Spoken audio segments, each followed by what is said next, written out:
Access 2016, Module 1, Part 1. We're going to be creating a table in the Datasheet view. So we are going to begin by opening our Access database software. You need to make sure you are using Access version 2016 for this particular series of modules. We're going to begin by clicking a blank database. We're going to start using this blank desktop database option. And when we get to this screen, we want to make sure that we pay attention to several things. First of all, we need to know where the information is being saved. So I'm going to browse because I want to change that location. You can save it where you would like. I'm going to go in and save it under my files used in the videos. And then I'm also going to change the name.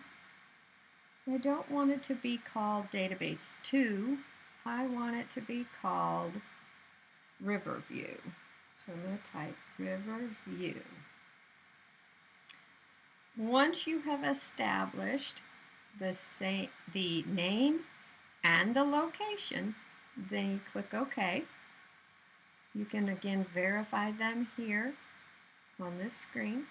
Remembering this Browse button allows us to change the location. And then choose Create.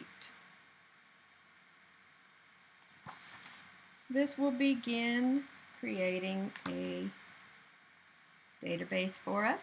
I'm going to enlarge this to use my full screen. All right, we have a database called Riverview. Now we have to start creating objects within that database. Now I did want to point out that if you do have a touch screen, there are instructions that will allow you to switch to touch mode.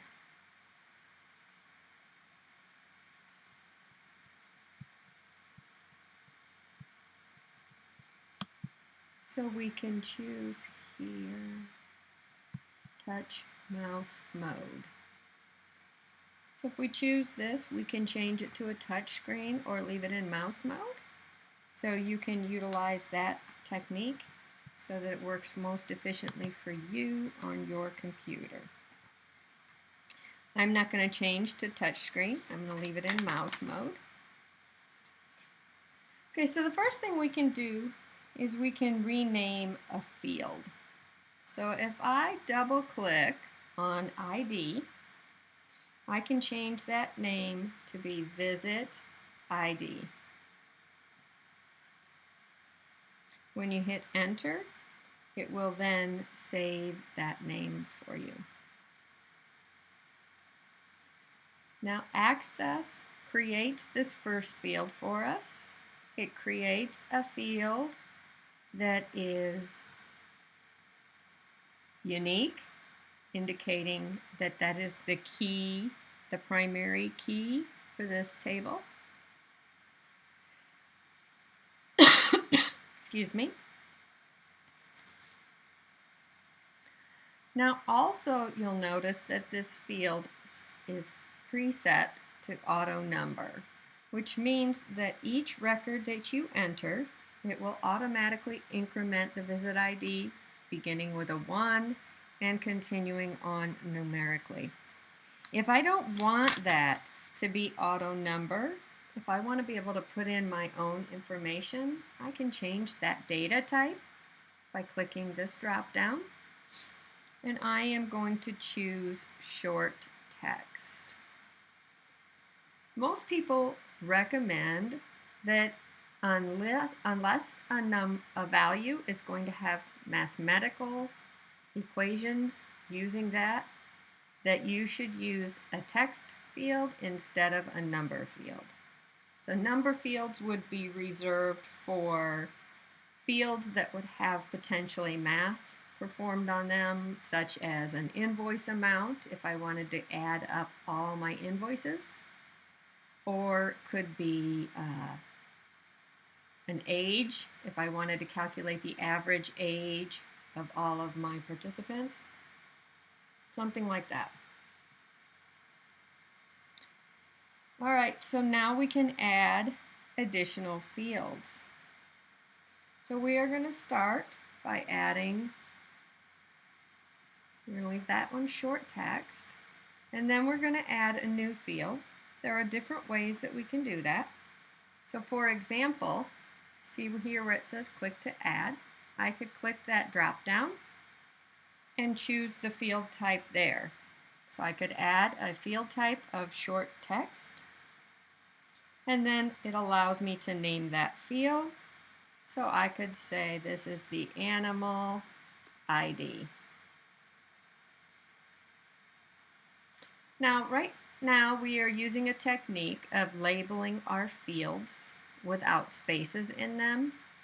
Access does in fact allow you to include spaces, but many people don't, because if I need to move this database into a higher end database later on, such as Microsoft SQL, that database program and a lot of the other ones do not allow spaces. So if I did have to convert to a larger database later on, this would help with that conversion. So you will see this as a common naming technique. For this class, just make sure you name the fields exactly the way they are given to you in the assignments, as far as spacing, upper, lower, and type and spelling. So make sure they're exact. The next field we're going to add is a date and time. Now again, we could click here, but I also wanted you to see this group up here called Add and Delete on our ribbon under the Fields tab. We can click on date and time there, and it would add another field for us. We're going to name this one visit date. So once you add the field, you can just begin typing and it'll bring the name in. If I wanted to add another field, and this time I want it to again be a short text, I can name that field reason.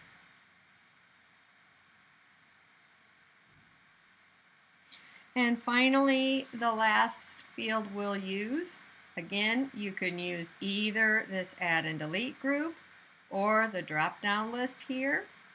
I'm going to choose a yes or no field, and I'm going to label this one off site. So you can see we have 5 fields specified currently in our table. So if I wanted to add some data, I would probably actually save my fields before I added data into them. They don't in the textbook, but I'm going to go ahead and I am going to save our table. We want this table to be called visit. So if I come up here and I click the Save button, notice it says it is saving a table. So it's asking you for the table name. The database itself, it does not need to be saved as we're working on individual objects. It's the objects within the database that you will be saving. So I'm going to start out by saving this table and call it visit.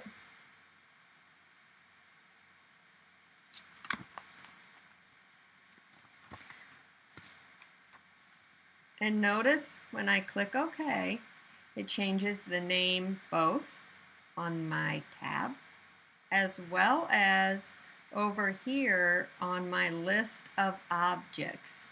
As you'll see, as we progress through this module, we will have different visual pictures to indicate the type of object it is.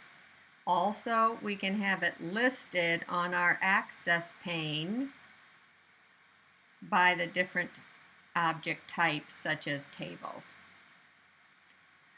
When we save a table, we are saving the structure of that table, how it is set up, the field types, the field names, how large the columns are when they display on the screen. But what we are not saving is the data. The data within the table gets saved each time you move to a new record. So once we start typing in some data, you're going to notice that this asterisk next to the row will turn into a pencil. So I'm going to type in a visit ID of 1072. So notice now we get a pencil. The pencil indicates that we are editing that record. Until the pencil goes away, your changes have not been saved. But once the pencil disappears, your entering or your editing of that record has been saved. So we're going to tab between fields. And we are, one point I wanted to bring up here. If you began to try to type in 1072 for a visit ID, and it would not let you type in that field, then you forgot to change the visit ID data type from auto number to short text. So you will need to make that change. All right, the next field is our animal ID, and it's 1, 2, 3, 5, 6. Tab to the next field.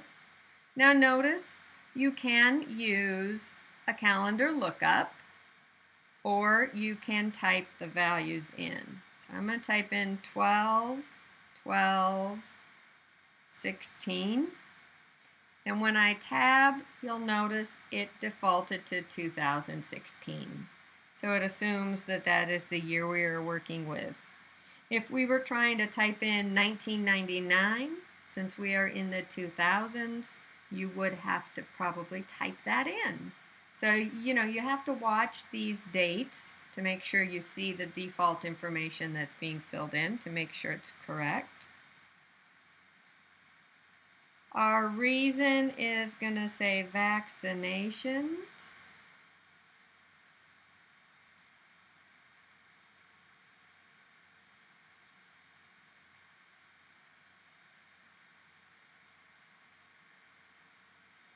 And then finally, in our last field, offset, we are going to want to check the box that yes, that was off-site. Now what we could do is there's a couple ways you can check the box. I could click on it with my mouse. Click on it again, it goes off. Or I could hit the space bar. And when you hit the space bar a second time, it takes it off. So you can check the boxes either way. And now when I hit tab, it takes me down to the next record, and the information that I have typed in the first record has been saved into my table since the pencil disappeared. It's important to remember that when you're making changes to other records. You have to go in and correct something until you move to the next record so that the pencil disappears. Your changes have not been saved.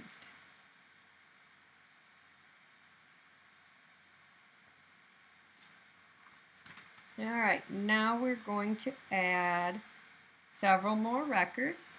If you want to look in your book for these records, you will see them in figure 111 on page AC16. So we're going to enter all of the records that are in that table, that figure 111.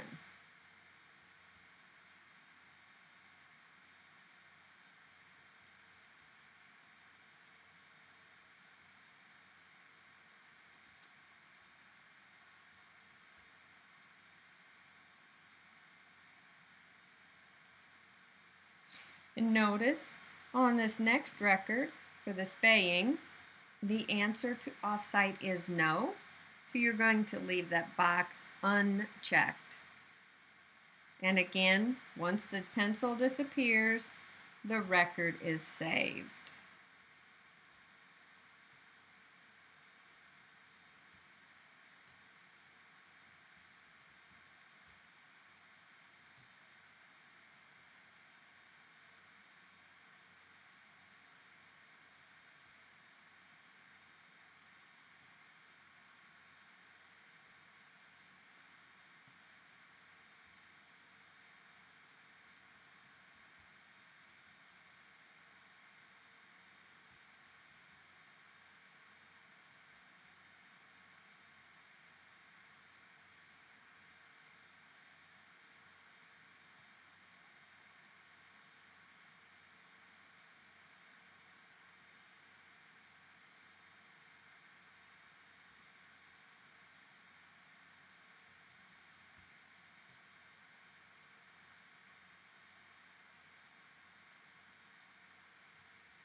So when you're done, you should have those 8 records listed.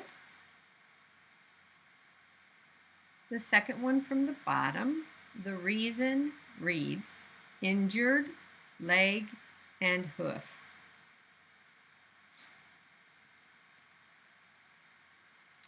Now once the pencil has disappeared, you can see that all of those data records have been saved into our table. So before we do our next task, I want to go ahead and close the table. And then we're going to reopen it so you can see how this works.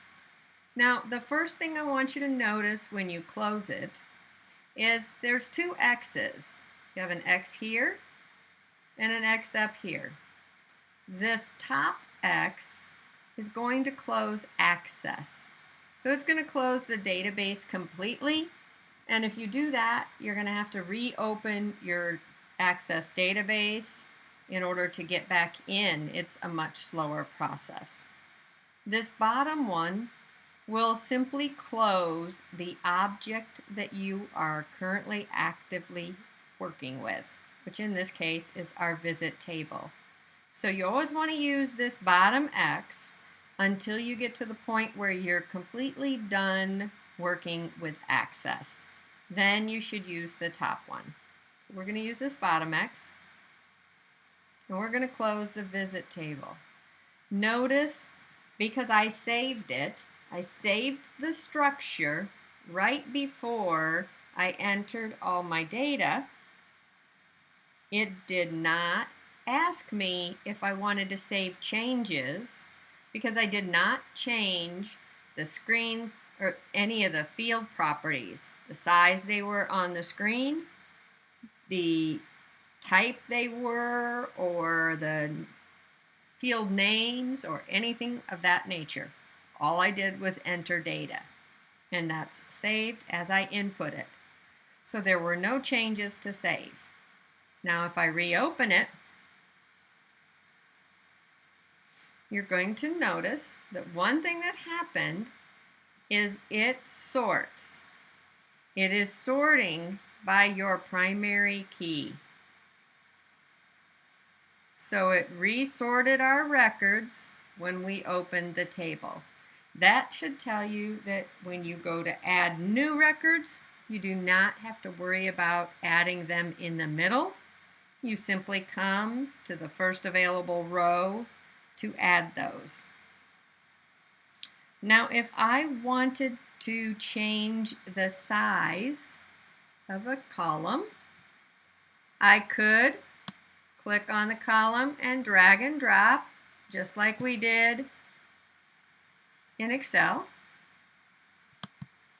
I could right-click on a column and choose field width and set a number here. Or I could double-click, which is called Best Fit in Access. And Best Fit will look at my data, just like AutoFit did in Excel. You may have noticed, in addition to the double-click technique, in Access, when we go to the Filled With dialog box, we also have a Best Fit button on that as well.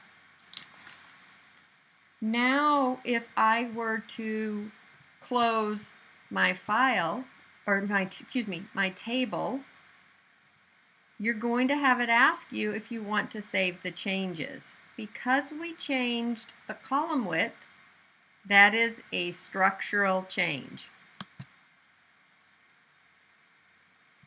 So it asks us if we want to save, and we can say yes. Then when we open it back up, it should have retained that, and I'm not sure why it didn't. So I'm going to go ahead and save those changes. And now we're going to add another few records. So if we go all the way to the end for new, we can start typing. Another thing you'll notice that you can do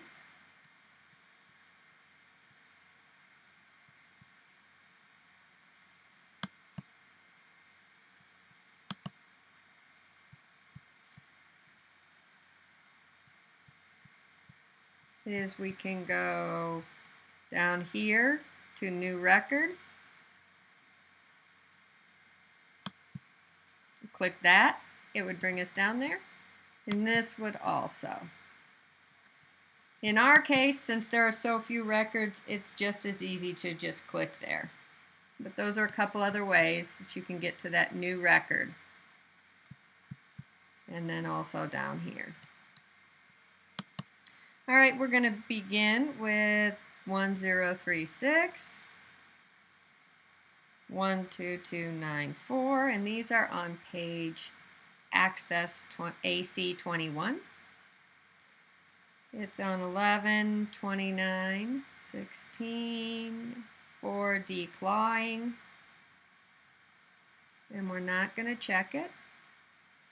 And then we have 1152, with 12318 on 11317 for not eating, and we're not going to check it. So now if we close our table, again, it's not going to ask us if we want to save the changes because all we did is enter the data. Now we also talked here about we can double click on the visit table over in our access pane. This shows us all the objects and allows us to choose which one we want to open.